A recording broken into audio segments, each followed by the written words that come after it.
আসসালামু আলাইকুম, কেমন আছেন সবাই? দিনা রান্নাঘরে সবাইকে স্বাগতম। আজকে আমি এই যে চাউলের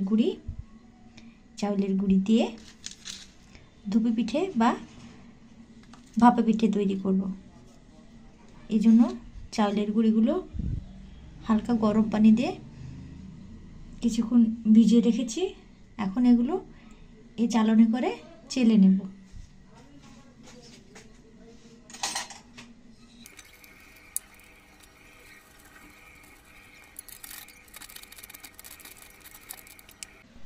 চাউলের গুঁড়িগুলো এভাবে সুন্দর করে চেলে ছোট করে নিয়েছি নারকেল, খেজুরের গুড়, মুরব্বা, কিশমিশ আর একটু বাদাম। এখন আমি এটা দিয়েই আজকে ধুপি পিঠাগুলো তৈরি করব। এটা আর একটা বড় করে এই বাটিতে তৈরি করব। যে এটার ভিতরে একটু এমনি গুঁড়ো দিয়ে সুন্দর করে ঝাঁকিয়ে নিচ্ছি।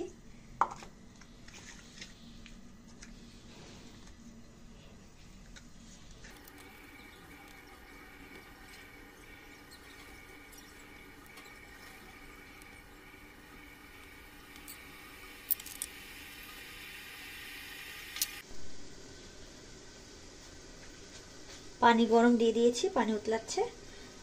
এখন পিঠাটা ভাপিয়ে নেব।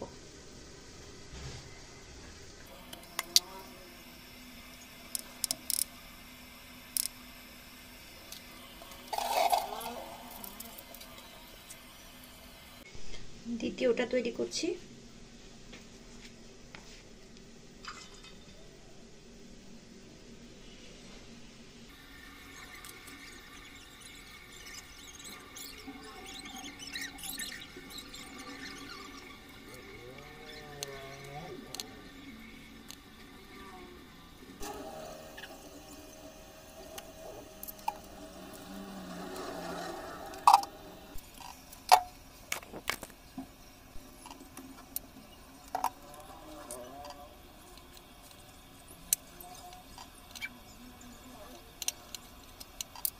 দেখুন তৈরি হয়ে গেছে একদম ধোয়া ওড়া ভাপা পিঠা।